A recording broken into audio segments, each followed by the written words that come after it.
And so my worry for someone who's wanting to make that transition from operations to sales is, are you going to work hard?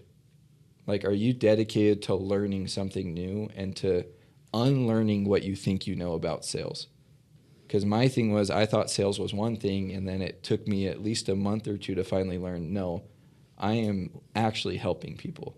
I'm literally helping people have a more profitable business, make more money, have a more secure job. I am helping them. Welcome to Elevate Utah, Utah's #1 growth podcast. I am Carlos Souza. Today I have a very special co-host. Looks a little bit different. My name is Court Brady. Aline has been a guest on the podcast before, and she is joining me as a co-host. Court's out of town, and she's replacing him. Watch out, Court. She's coming for your seat. And we have Tucker Dean Henderson today with us. Oh, man. What's up, Tucker? That's scary. I think I'm in trouble. My full name getting used. When was the last time with your parents? Yesterday with my mom, probably. So Tucker is in town for the holidays and decided to interview him. Tucker is, I only know 3 people in the world that have tripled their income in less than 6 months, and Tucker is one of them. And Aline is the other one, and the third one is Court. So amazing. Glad to have you, and I'm excited for some of the things we're going to learn from you today. I'm getting grilled by my bosses, I feel like. I don't know what you're talking about. I don't know what you're talking about. Tucker, tell us a little bit about your decision to... So a quick intro on Tucker. He is born and raised in Idaho. Yep. And served an LDS mission in Mexico, learned Spanish, met the love of his life over there, and then took this wild decision to move to Brazil to get married to Rebecca, which is an amazing woman, and joined Aspen a few years ago in operations. Then one day you decided to make the jump from ops to sales. Yep. Before we jump into that, the cliff jump. Just tell us a little bit about your upbringing, and what would you say what are the main experiences that shaped you into who you are today? Whoa, man. Well, I'm from Idaho, like you said. I'm from a small town. It's not the smallest in Idaho, but from Blackfoot, small town of 10,000 people, and I really do think growing up there played a huge part into who I am. Everybody knows everybody, and my parents chose to live there because of that. The people that my dad went to school with, the people who are now the police, the people who are now at the hospital, everybody that lives there knows each other. So couldn't be too dumb of a kid growing up because I knew my dad or mom would find out, and it kept me on the line a lot of times. Had to get in trouble in other cities, basically. But growing up there, just a lot of examples of a community and of just a lot of hard workers around me. We grew up outside of town where a lot of farming communities at. They started to subdivide a lot of fields, and my parents were lucky enough to be one of the first people to build a house out there. And so I grew up around an area that was more rural, and so I got to see a lot of just that hard work every day. Didn't matter the weather, didn't matter how much snow was in Idaho, people were always working. And so I saw that, and that's, I think, the base of kind of the hard work and sticking up for people is where a lot of it just comes from growing up in Blackfoot. You did a lot of wrestling as a teenager. I did. Not only at home with your brother, but you actually competed. Yeah. What role has that played in your success, in your early success in life? That's a good question. I really have thought about that a lot. I think about wrestling all the time. I miss it. I'm a little bit overweight. I wouldn't make weight today. I started wrestling in 6th grade and wrestled for 6 years. And if you had the last name Henderson, you wrestled in Blackfoot. My uncle was the coach. All my cousins, all the guys wrestled. All the girls were managers on the team, so they're the ones who kept stats for all the wrestlers. It's a wrestling family, and I love it. I think the biggest thing, Blackfoot, we're known for a chant we have. We call it's BAB wrestling. It's badass black wrestling. Whoa. And so we yell it every time we get together. We do our warm-up lap, and then we get together. Our team says a prayer, and then we scream badass black. I don't know how much God likes that, but we scream it. But the idea is it doesn't matter if I'm wrestling the state champ. It doesn't matter if I'm wrestling a kid who's wrestling for his first time in his life. I'm going to go out and do my stuff. When I step on the mat, when I step out there to wrestle, he's dealing with me. He's not dealing with anybody else. I don't care what his background is. If he's tough, I'm tough. And I'm going to wrestle what I want to wrestle. So I'm going to do my takedown. I'm going to do what I want to do. And he can try his best, but I have a plan, and I'm going to do what I'm going to do. And it doesn't matter who he is. Every kid is wrestling Tucker Henderson at that time, and that's what matters. All the other kids, I don't care what his history was. And so that's the BAB attitude is you're messing with me when you step out there, and I'm going to give you what I got. And so you've never met me before, so I'm going to give it to you. And so my dad taught me that. It's been around since my dad wrestled. They didn't have the official BAB, but that's how my dad taught me to wrestle. And it's now that I'm in sales, that's what it is. Like I don't want to be rude. Some people might want to have their ego stroked a little bit, but it doesn't matter if I'm meeting with a CEO or if I'm meeting with just a manager. I know what services I have, and I'm going to give you what I got, and it's going to be the best that I have. I have my plan, but I don't care if you're the CEO. I don't care if you're a CFO, whatever, $1 million company or just an SMB. I'm going to give you what I got, and I know it's the best, and so I'm going to give it to you. I love that. As you're saying that, I remembered when you were joining the team, you're coming from operations, and I think either in your interview or when we introduced you to the team, you said something like, I'm going to beat the record in my first month. And I remember going to Aline, I was like, oh boy, I think he's going to make some enemies.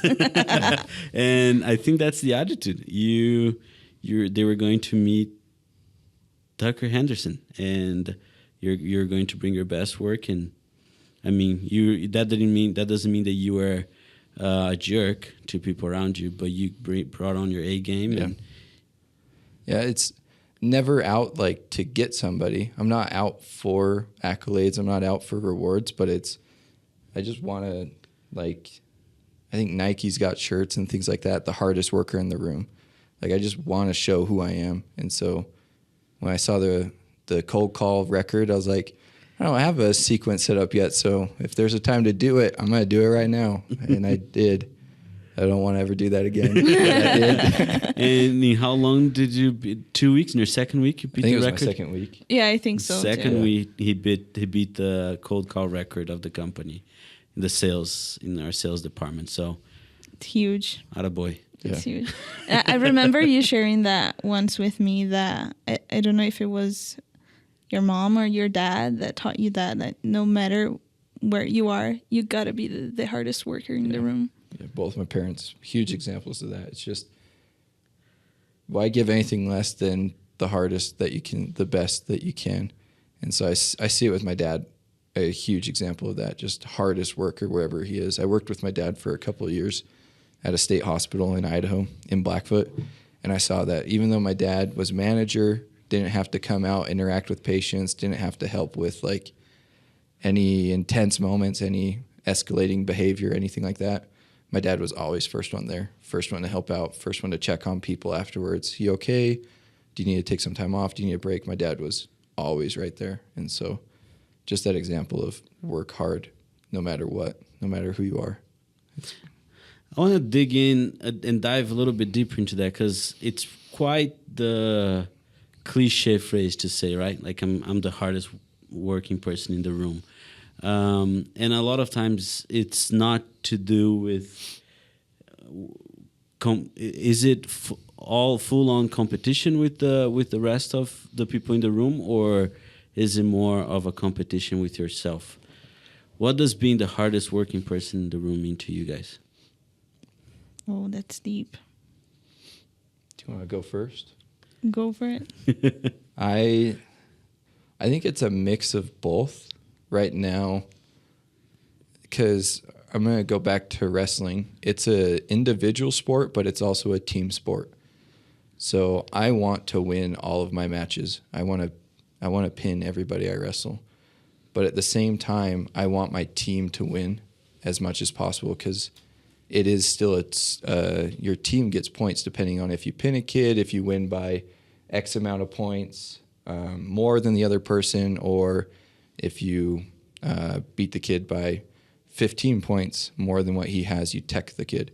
And so you get team points. So even though it's individual, I do have some sort of strategy going in. Like, I'm the last person wrestling on the team. We're down by 5 points. I have to pin this kid. There's no option to win by points. I have to pin this kid.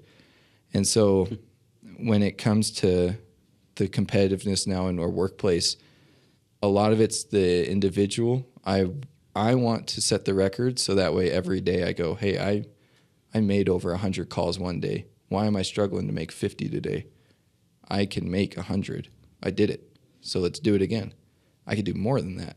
And so part of it is that part for me, like, hey, I can do this. But at the same time, it's, hey, I just did 100 phone calls, and I'm not any better than any of you. You can make 100 phone calls. You can do that. So it's almost an individual thing, but also I think in some ways just showing what everybody's capable of. I had no sales experience ever, and I came from operations, and there's people with way more experience than I.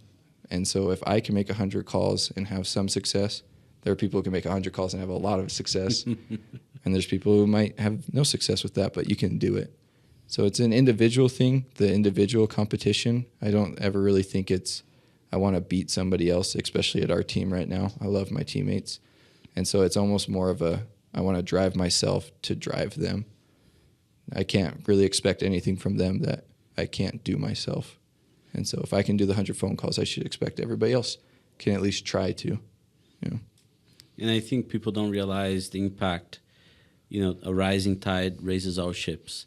The minute, it's so funny because the first time that happened was we had a team of 3 and someone joined the team, and that person came with that attitude, and then the performance of the entire team went up. Then Aline joined the team like a couple months later, same attitude, broke all records within the first month. The performance of the entire team went up. So, and then I think the next time it happened was when Tucker joined the team, and the performance of everybody went up. And, it also shows, it sheds some light on other things that we were missing. But anyways, I think that's an amazing approach. I have a friend that says, I am not the brightest candle in the room, but I'm the one that burns the longest. And that's what? I love that. It's funny, right? But and for him, and I applied that to me as well. It's what we know. A lot of people say that might be, an ego thing, you're prideful, you want to prove something. It's actually what we know. We know how to put our head down and work hard. Yeah. We're not the smartest people. We're not the brightest candle. We're not, the most talented, the most handsome. But we know how to put our head down and just work the crap out of the day, I don't even know if that's an expression, but just we know that's what we know, and we're going to do what we know best. So I love that answer. Aline, what's your take on that? I think I have a very similar opinion to Tucker.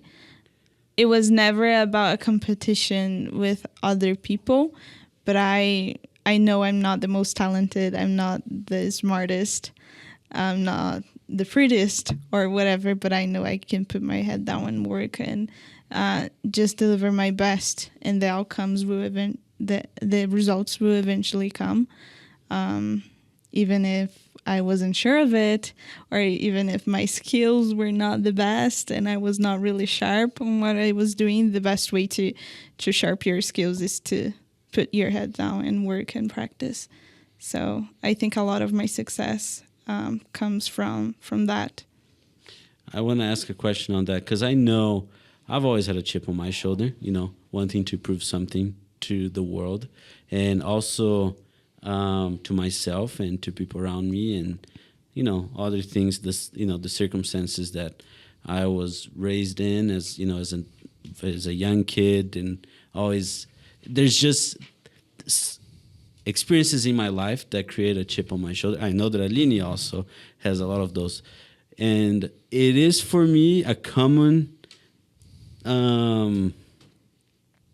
characteristic among successful people. I'm not saying that all successful people have a chip on their shoulder, but a lot of the ones I know have that.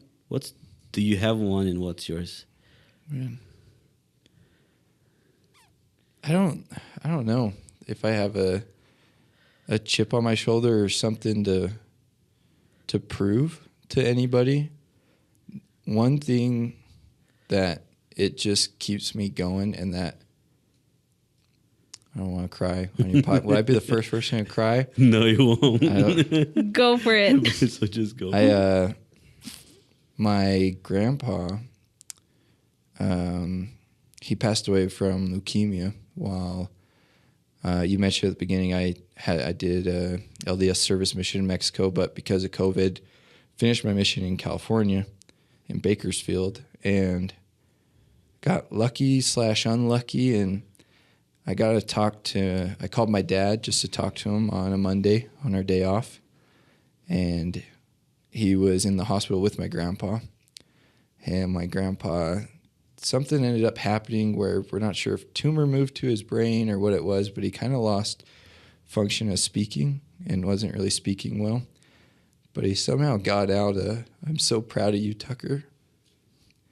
And my grandpa, one of my best friends and one of the hardest workers I know. And so a lot of the time when I need something to get me going, I just am like, would you be proud of me with today? Would you be proud of how I'm taking care of my wife and my baby? Would you be proud? My grandpa was a salesman through and through. He did sales, sold jewelry, sold auto parts. Would you be proud of my effort today? Would I have been a good salesman for my grandpa? And so a lot of the time when it's not anything to prove to anybody. Maybe in the future when I see him, I'll say, "Hey, did that make you proud?"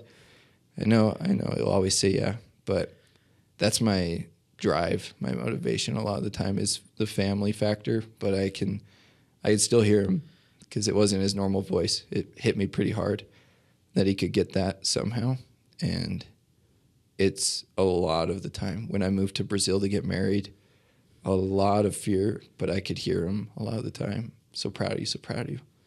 And so when I jumped from operations to sales, I had no idea what I was doing, but I'm like, whatever I do, I'm going to work. So my peepaw, that's what I called him, my peepaw could still say, "I'm so proud of you." And so that's a huge drive for me.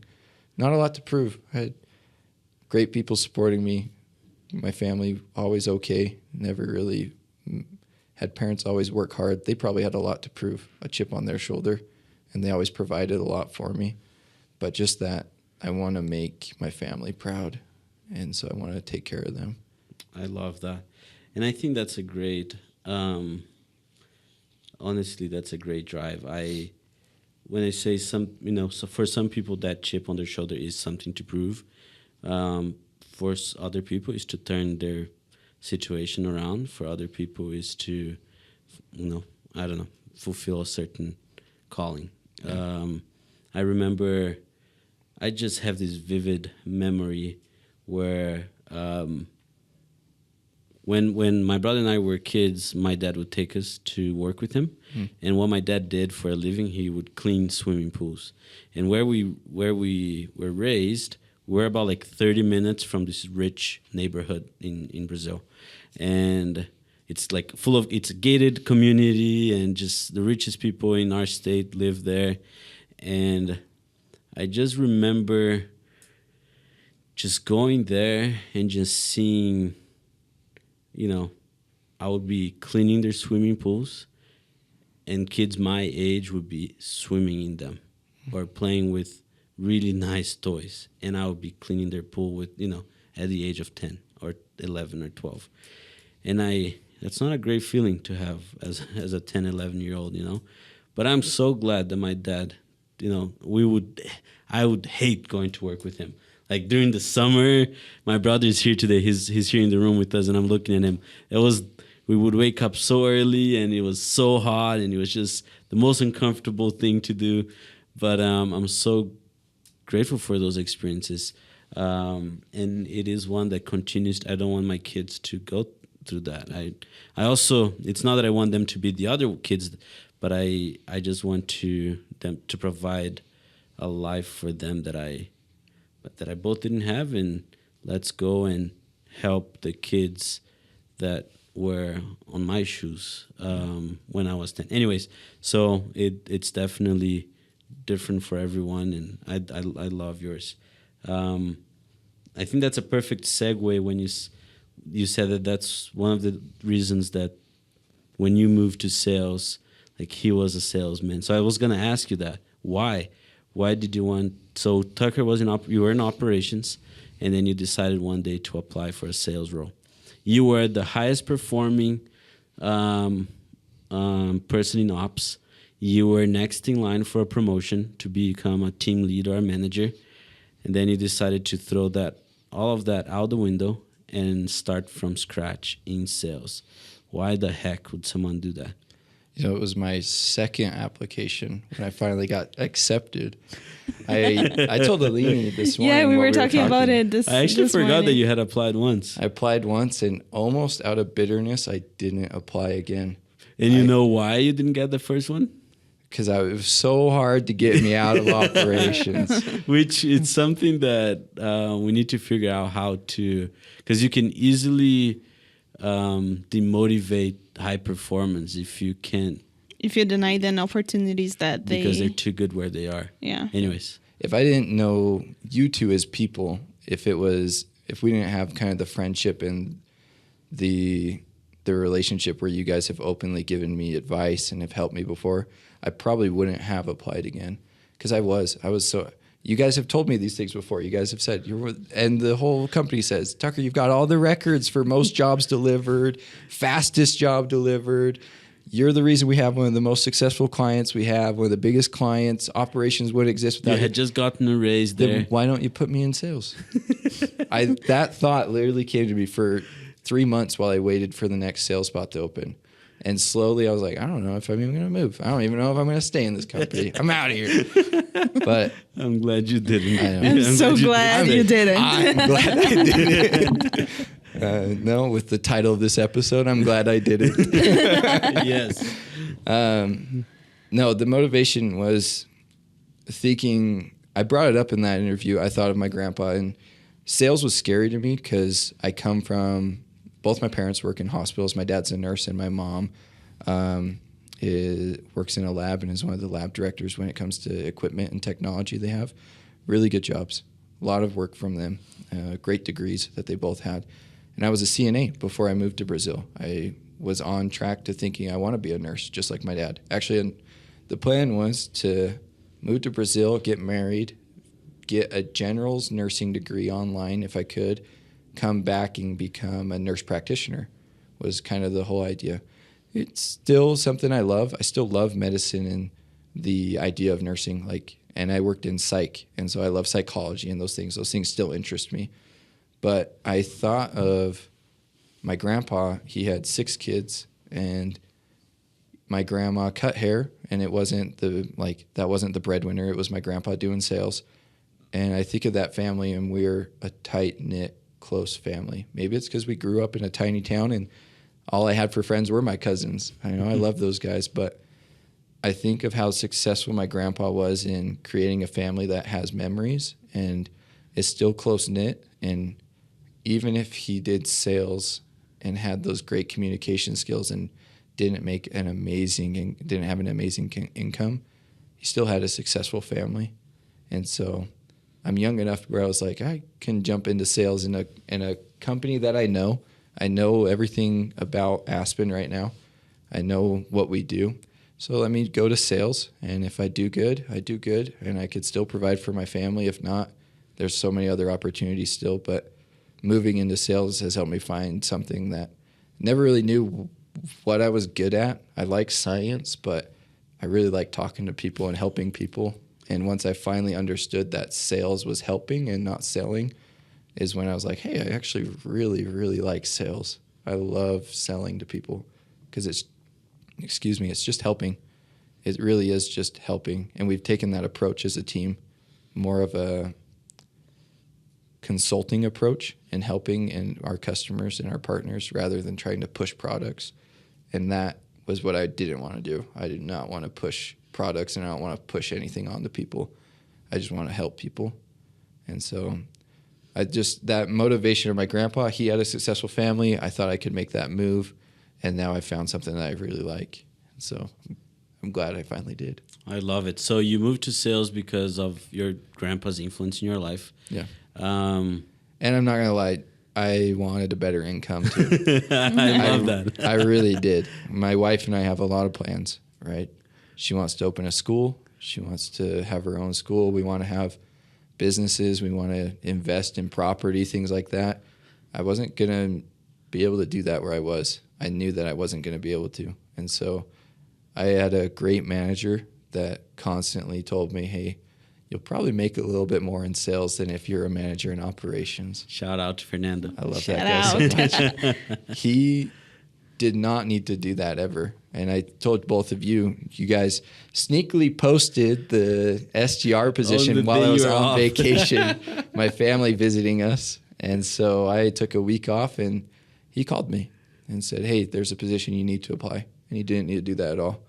So he's giving me a good example. I just got a management position, and he's giving me a good example of what a good manager is, how he invests in his people. There's no ego. He could have kept me on his team just so his team looked good. Yeah. So we could have kept succeeding there, but he was willing to look out for me and say, hey, there's that spot.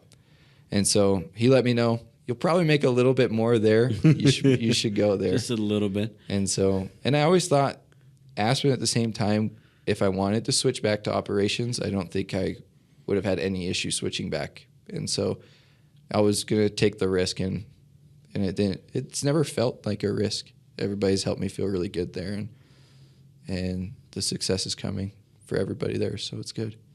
So what kind of advice would you give to someone who's thinking about that transition? Because sales is scary. It's very uncertain.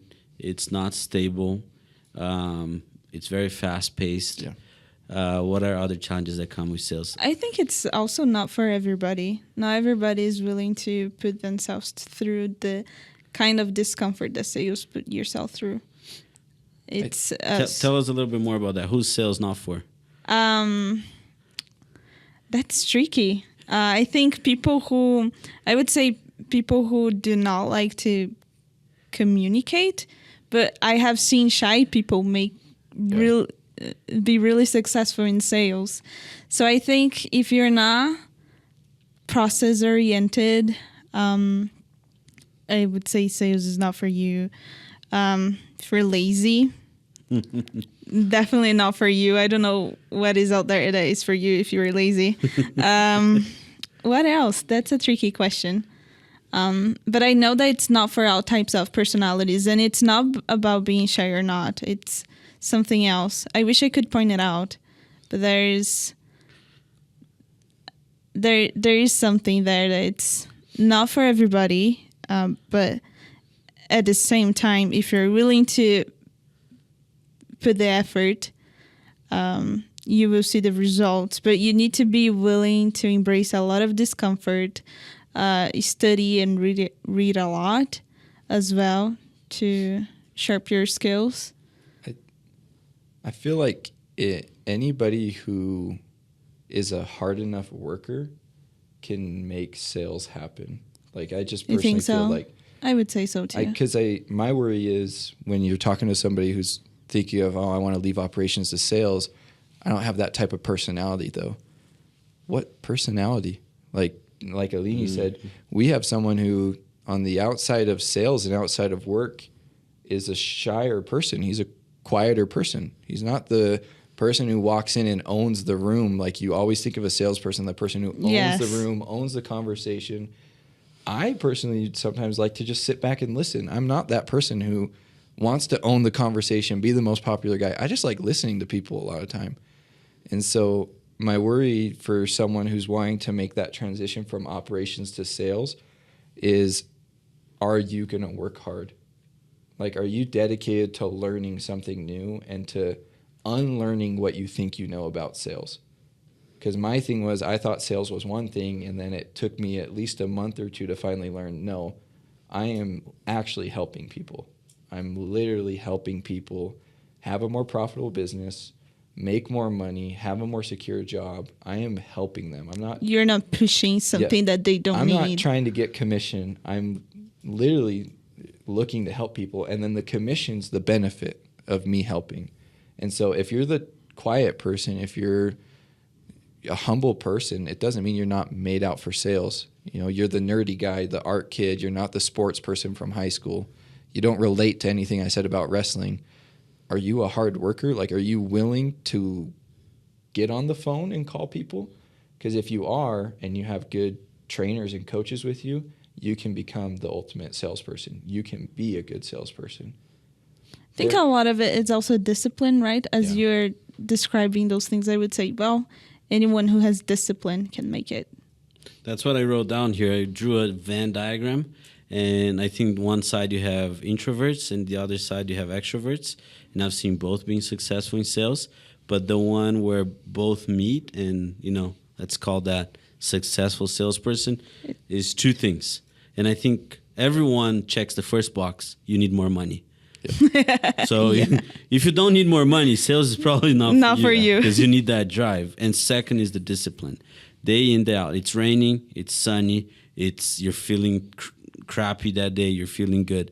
You have to pick up the phone and make your calls and, you know, send your emails.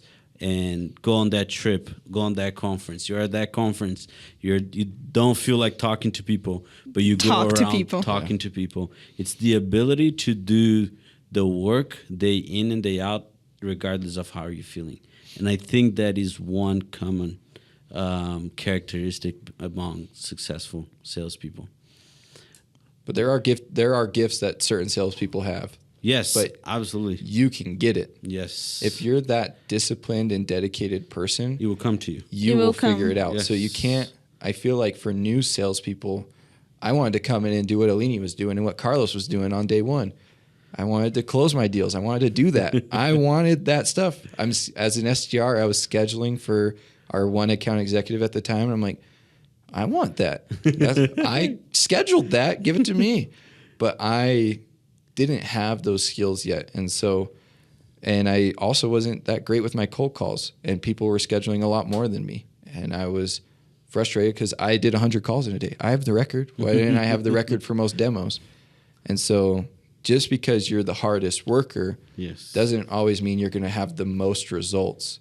But if you're consistently the hardest worker, it's the hardest worker for the longest time, you will get those results. Amen. So if you are truly dedicated to learning this skill of sales, you will become that, but you can't expect it right away, just like anything else. I love that. Consistency beats it, right?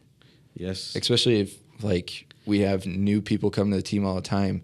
One new person might be amazing because they've got that natural gift of communicating, but that other person, they can still learn to become the top performer. They can work to become the top performer.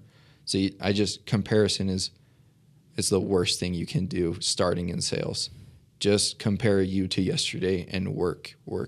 Focus on your craft. Yep. Tell us a little bit about what you did in your first 90 days in sales that really shifted. Because I remember you came in and you had the go to beat the record in the first month. And if I remember correctly, you didn't in your first month. But there was something about you that you did that now you are the one that closes the most. You are the one that generates the most. Like, what did you do to sharpen your skills that you would recommend to someone who's starting in sales? I think... if at all, like books that you read or rope, like what is the secret, the formula? You hit the one. I was going to say the practice and just being as coachable as possible. I don't know how many practices I've done with Alini. At this point, we practice once a week, minimum. Like that's the minimum between just Alini and I. And so when I came into sales, Alini was and is the GOAT. Alini's amazing.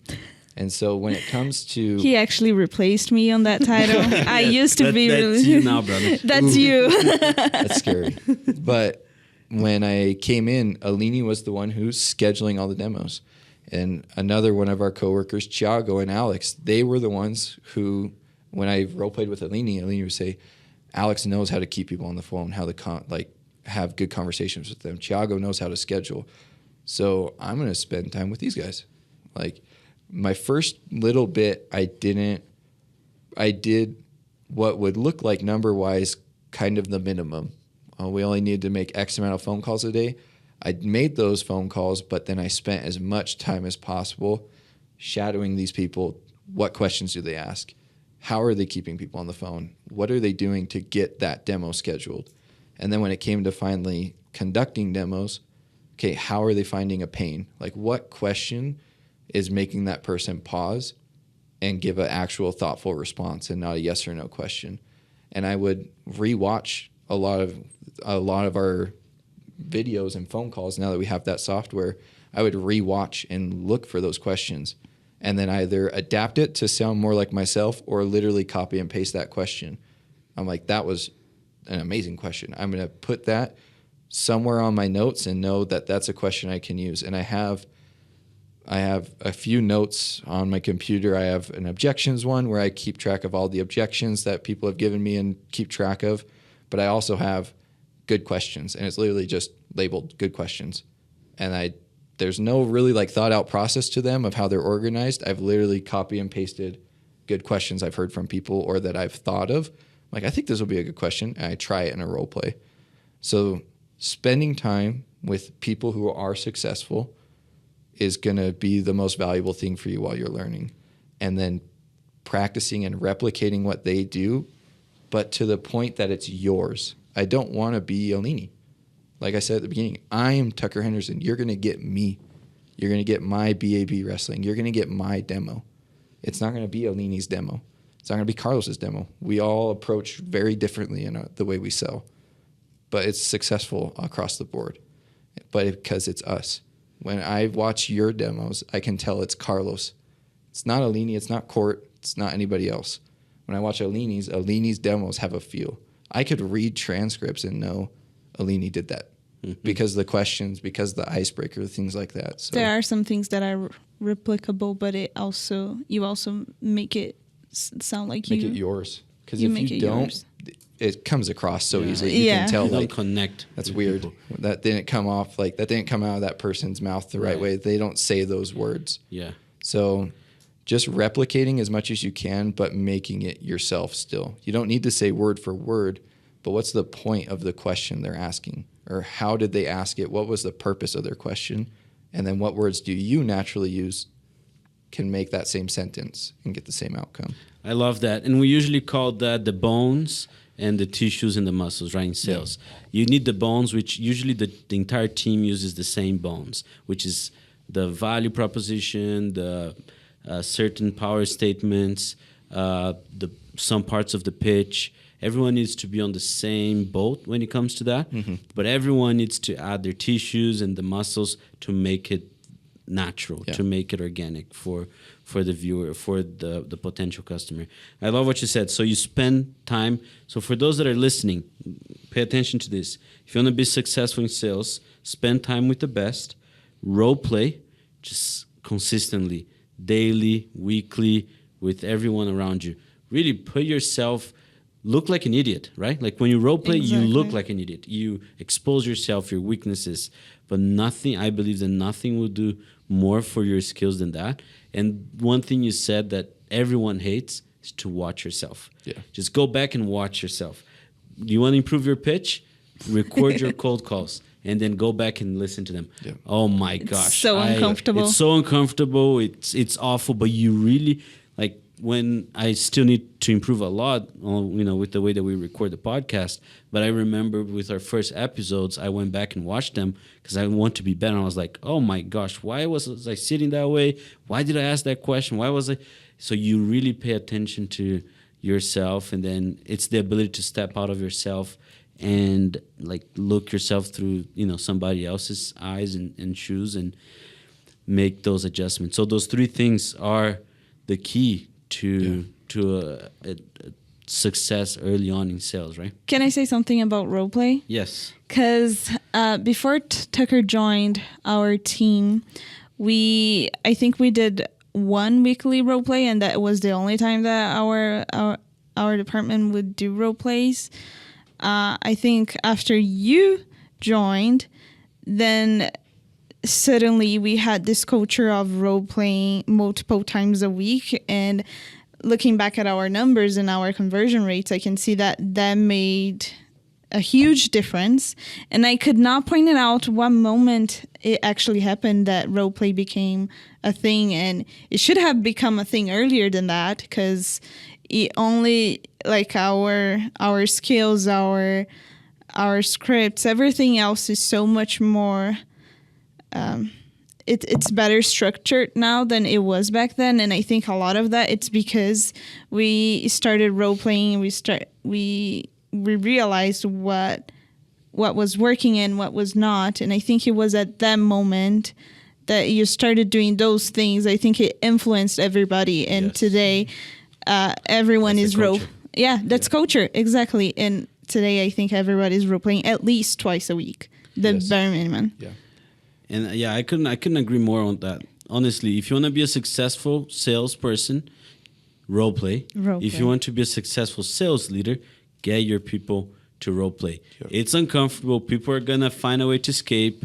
Yeah. How many times early on people like schedule meetings during the role play session because they did not want to join it. But really, if you're a leader, keep pushing that. Keep preaching about that.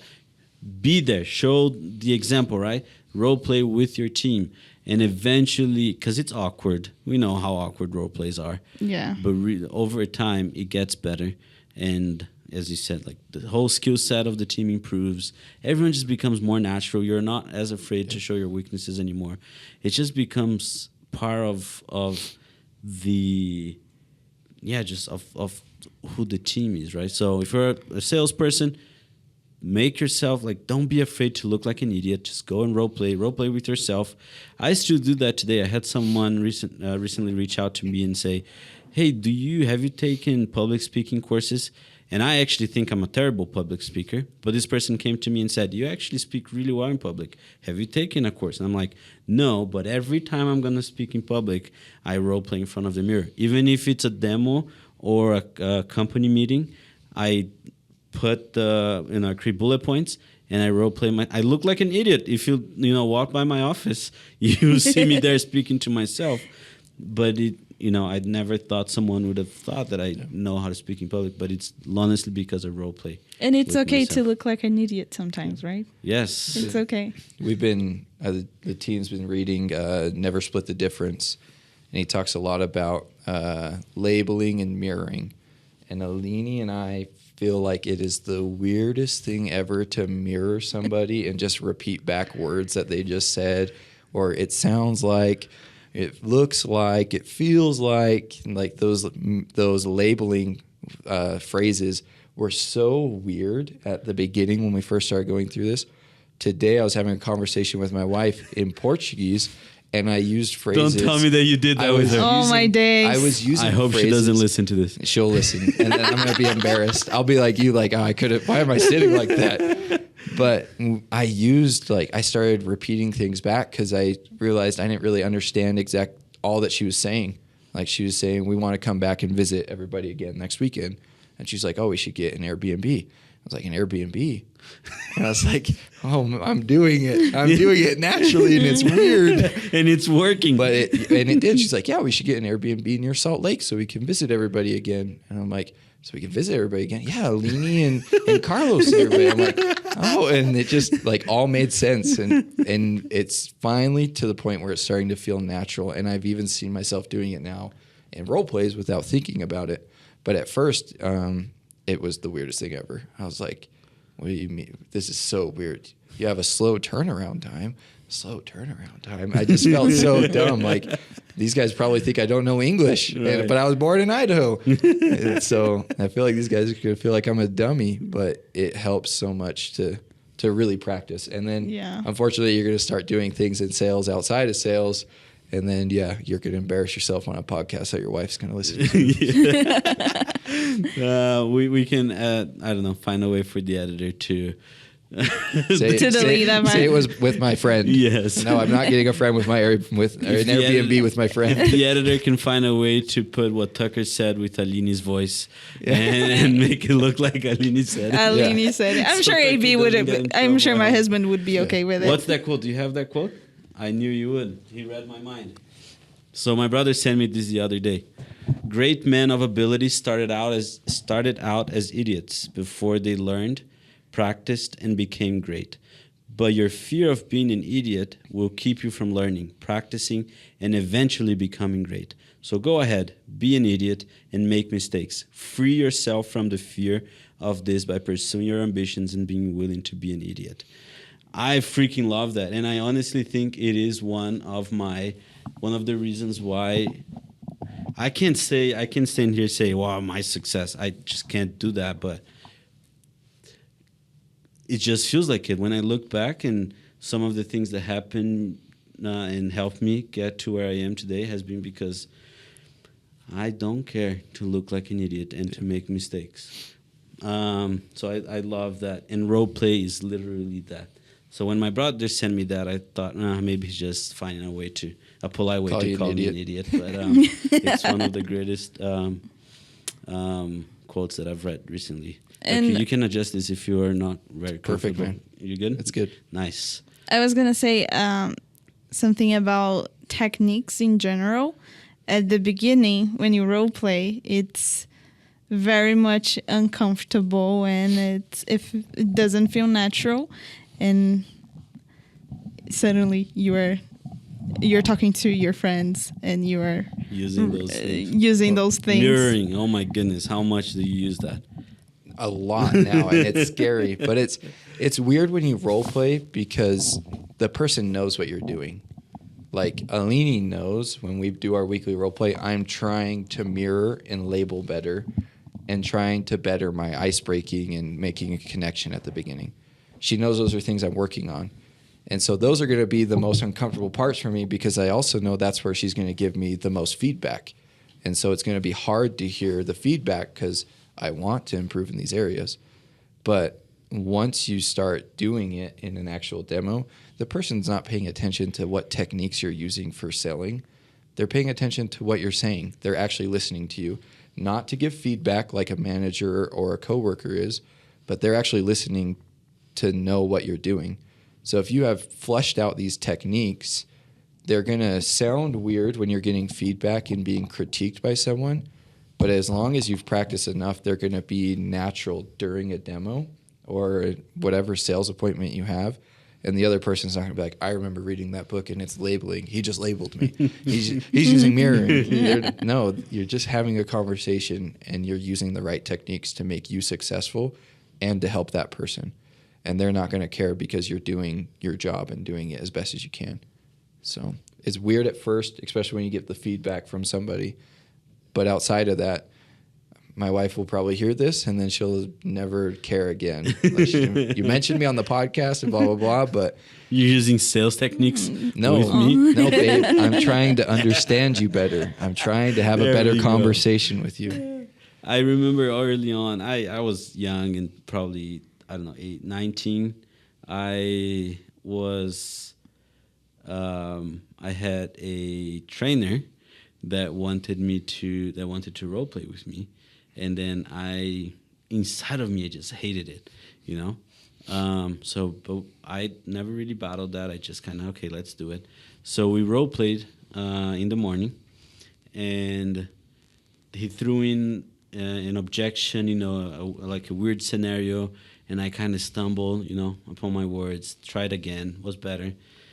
I promise you, 4 hours later, I found myself in a conversation The exact situation? Like we had role playing in the morning. And I was able to answer those questions smoothly. And I can't say enough about role playing. So I'm glad that we're talking about this whole thing, and just again, just kind of I don't know what else to say to young people who are getting entering the workforce or starting a career in sales or as entrepreneurs. Just really call that person who you look up to. You have connections on LinkedIn that you want to learn from them. Like message them, ask if you can grab lunch with them. Probably 80% of them won't reply, but one of them will, and you're gonna learn so much from that experience. But you're gonna feel like you're looking like an idiot.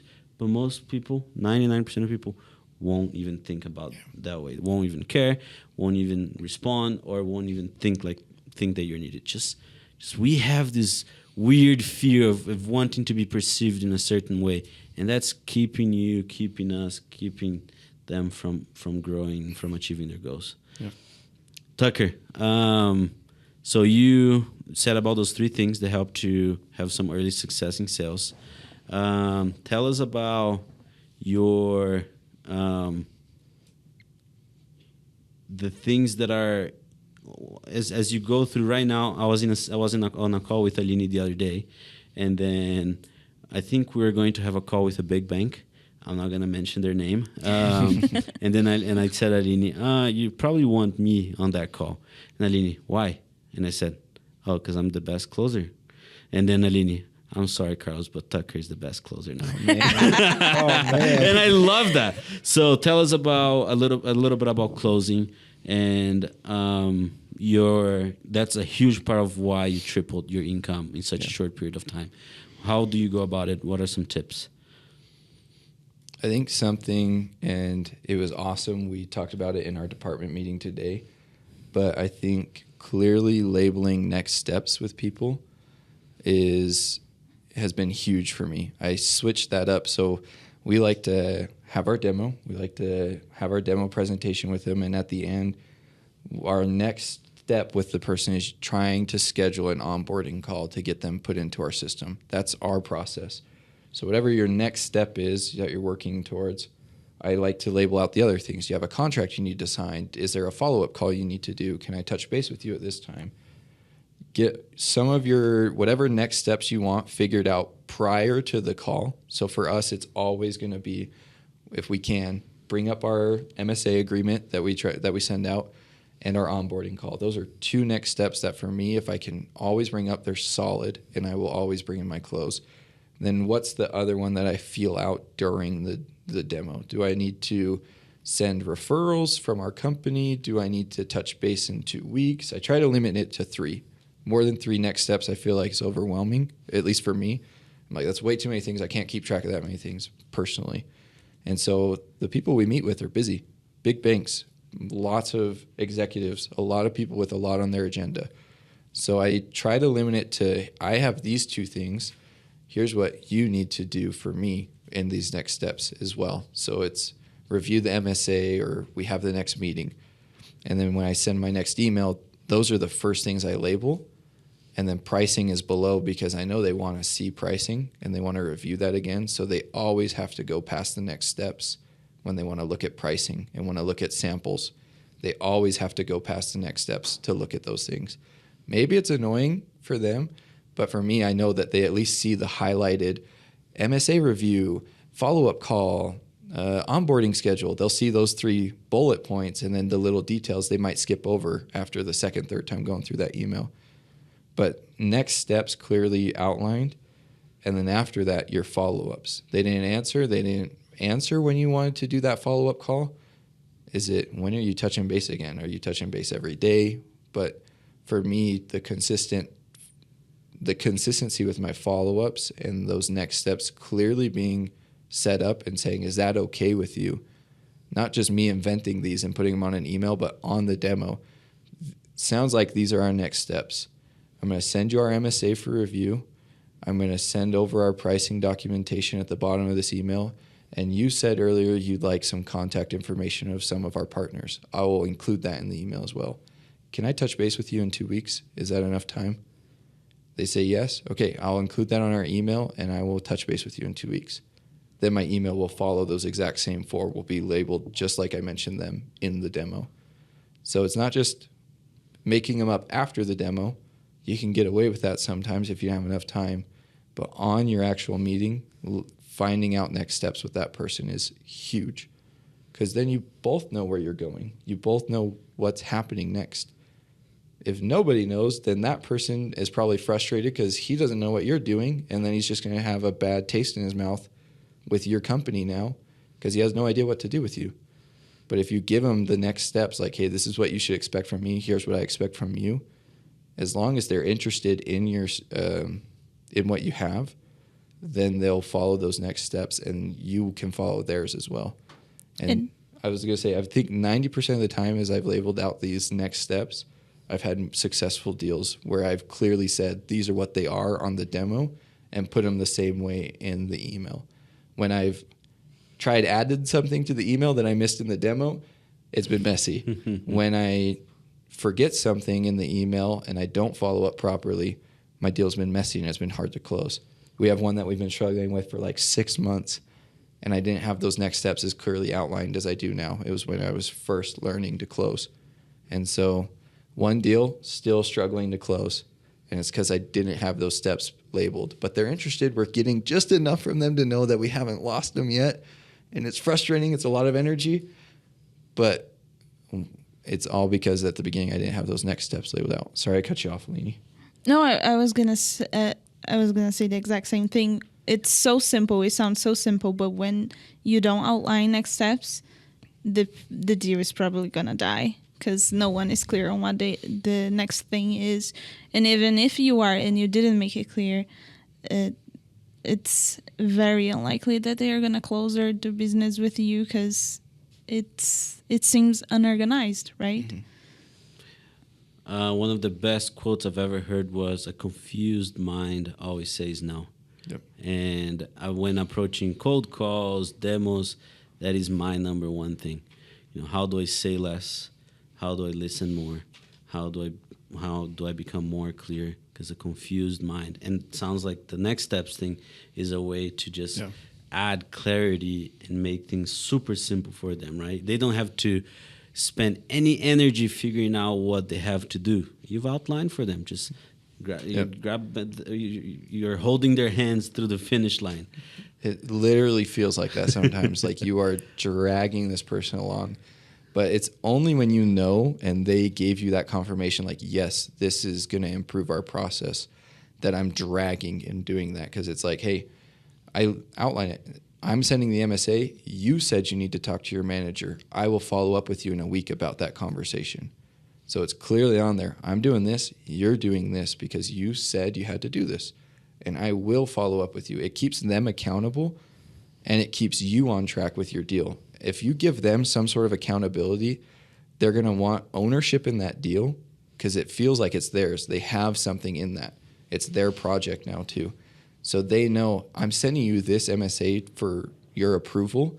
Please let us know if there needs to be any changes, or let us know if it's okay. Okay, this feels like their MSA now. This is their contract. Mm-hmm. And so they kind of grab onto that, and they have that ownership. If it's just like, oh, I'll touch base with you in a week. Here's the pricing. We'll see you next week.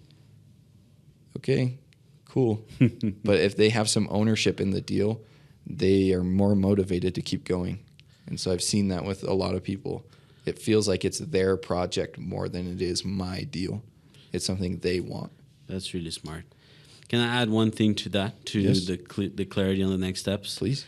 I think the first 5 minutes of a demo are probably the most important 5 minutes, or the most important time that you're going to spend with that client. Mm-hmm. If they like you and trust you right off the bat, at least from my experience, and the deal is like 90% won. If you can build a rapport with them right at the beginning. Yeah. And that works for me. And it has to be natural. You can't force, or if they don't want to talk, you're not going to force a conversation. If they want to talk, you talk. But it's just first being yourself, but just building almost like a friendship at the beginning that you can go on and withdraw from that friendship later. And I know it sounds like you have second intentions and you're just wanting to use. No, but for me, it's true. Like, I have customers that I treat them, and I feel like they treat me as actually friends. Like, I call them, and Aline gives me a hard time for that. Carlos, that doesn't sound fake. Oh, that sounds quite fake. Yeah. When you go to conference, I'm like, hey, what's up, my friend? But I actually feel like we've built over the closing of the deal, I've actually built a type of friendship with them, and they can call me when they have a problem. I can call them when I need a favor, when I need, to raise a price, when I need to have a hard conversation. But you make those, I don't know, just do your work before a demo, right? Just go on their LinkedIn, find out where they're from, what sports that, what's been going on in that state lately when it comes to sports, when it comes to politics. I don't know, just get familiar, spend the right amount of time before the demo prepping, getting to know the person. So when you actually have that time with them, you can make the best out of it. Can I share a bad demo experience I had and then a good one? It was the second demo I ever did. And so I get on there and I'm excited to meet with this guy. And I saw you're such and such at this company. How long have you been there? Oh, I'm also one of the founders. It just like, ooh, I felt like such an idiot. Like that, I knew right away, like this guy is going to say, this guy didn't do any research. All he saw was my title and shot me an email. That was all he did. The next demo I had, hey, I saw you're the whatever position, you've been there for 8 years. What's it been like being at that company for that long? Total difference. That person knows, he actually can do some math. He knows how to do the math on LinkedIn. Everybody's information is there. Your CRM or whatever you're using to find leads, LinkedIn, it has the math there. Ask them. People love talking about themselves, and that will help. That first 5 minutes building trust. I was thinking in my head, man, what could I ask Carl? How does he do it? And then I just thought, man, people love talking about themselves, but people love knowing you care. Yes. And so if you show that you care, hey, I saw actually did your research. Yeah, I saw you're the CEO for a couple of months, Carlos. How's that been? Like, what's it like being in that new position? You don't even have to start talking about the products, what they were interested in. Ask about them. What's it been like being a new CEO? What's it been like being a new dad? What's it been like being a new sales manager? Yes. Or whatever it is. Or how's it been being in a company for so long? What's it like being a founder? I've always been interested in starting a business, but I don't know if I could. What's it like being a founder? These type of questions, they'll open up. Even if they're the most serious person, you're going to get a lot more than one sentence from a question that shows that you actually researched and cared. Yes, take your time to research the person, the company before a meeting. I just went through about 300 applicants for a COO position. And I went through 300 applications, interviewed about 25 people, spent hours and hours and hours. The best, the best candidates, the best experiences I've had, they had done the research on me, on the company. I actually had lunch with a guy today, and he came to me and he said, Carlos, now I can tell you this, but when I was applying for your COO role, I made a bunch of calls, and I called people in Utah and friends of mine that live in Utah and asked them if they heard about your company, if they heard anything bad about your company, and what did they hear. Man, can you imagine that? Just he was ready. So it's just like, for me, I'm hiring this, I'm hiring, and it just makes me feel like this guy cares. Yeah. He cares. Tucker, this has been a treat. I have one last question for you. Yeah. Do you have any questions for us before we go there? Or Aline, do you have any other questions for Tucker before I ask him the last one? No, go for it. Do you have any questions for me? That I can ask on the podcast? Okay, let's move on. Oh, my days. Tucker, what? You are sitting across from your, how old are you now? 27? 25. You're Come on, man. Young folk. 25. You're sitting across from your 20-year-old Tucker. You are still figuring out life and what you want to do and where you want to go. And what do you tell him? 20-year-old me, go marry that beautiful Brazilian. Yeah. No, find that lady, get married to her. Don't hate other people for success, and quit hating on people for doing door-to-door sales. I came back from my service mission, and a lot of people come back from service missions and go to door-to-door sales. I said, no way. I'm never doing that. Why would you do that? Did you do it enough for 2 years? Walking the dirt roads in dirty Torreon, Mexico, and Durango? I said, I never want to knock on doors and feel like kind of a salesperson again.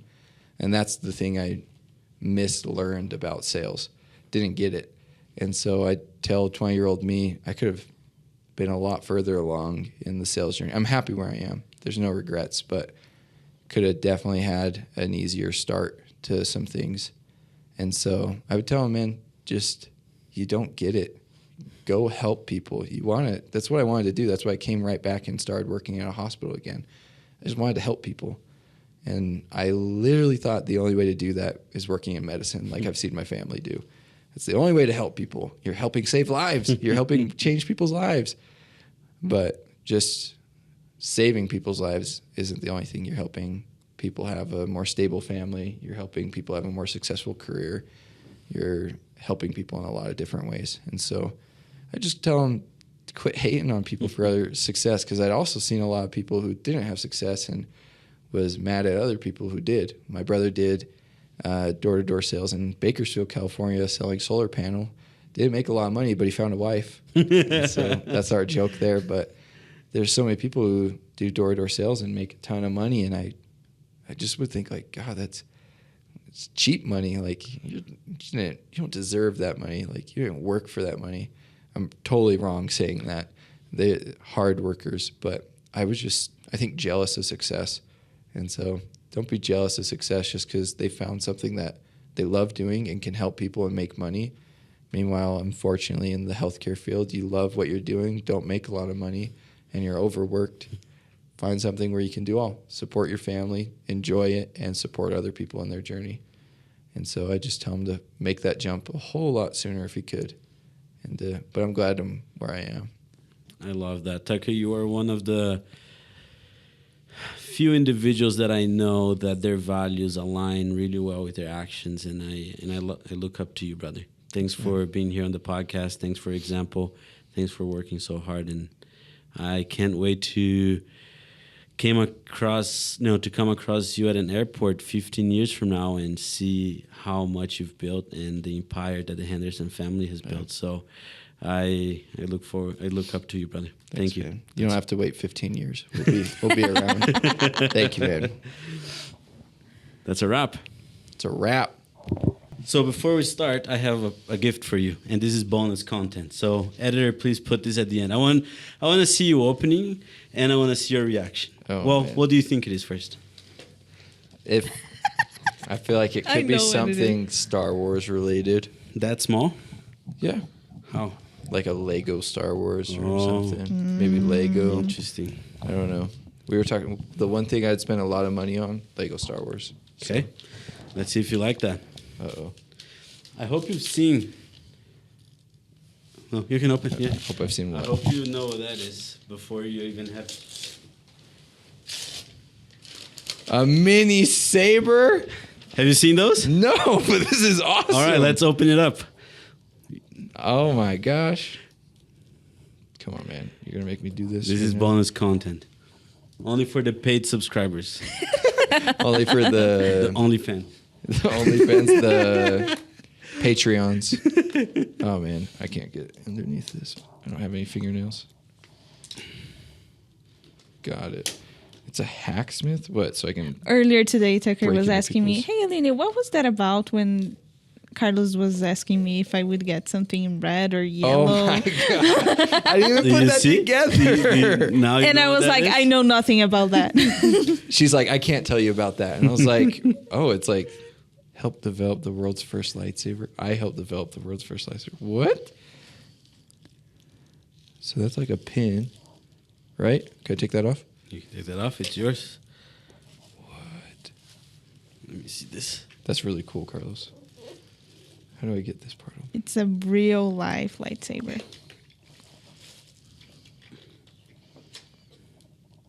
I don't want to just rip it because the box is really cool. I've been looking forward to your reaction I know. Can you tell for him? the longest time. No, Shake. I want to see Can you tell once I'm it's shaking actually a little? once you actually touch it. Because it's actually really cool. Oh, this is a coin. This is cool. Yeah, that's why I was like, that's actually really cool. Oh my gosh, man! So you this guys is are feeding my addiction. An engineer. He has a YouTube channel that he builds real life stuff. Like he built a real life Iron Man mask, real life Iron Man suit, real life Hulk suit. That one's really So what cool. are you saying? Real life Hulk suit? Harness the power. Okay. So this is a real Press that lightsaber. button. Let's see what happens. Don't point at anybody. Don't point or yourself. Oh my gosh, dude. That's so cool. You need to increase the power. Put it at max. Oh my days. It's gonna be real hot in here. I think that was max. Did I break it already? How do I increase the power? There's a big orange flame. This means the mini saber has been overfilled. Simply use the extra fuel. Whatever. Okay, step 1, blah, blah.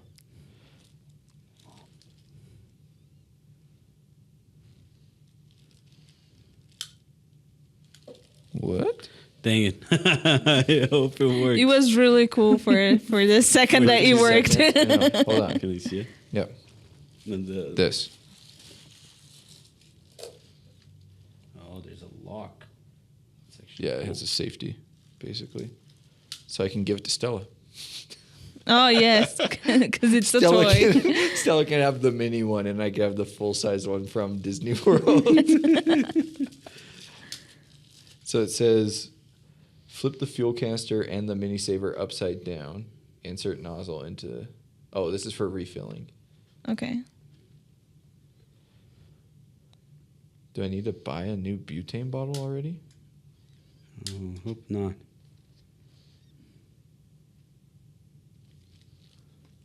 That's Well- something I can think of. Dude, that's so cool. I have seen shorts of this. I haven't seen the guy's actual channel. Yeah, it's supposed to get as big. Before you press it, it's supposed to get like this big. Like that's why it's a mini saber.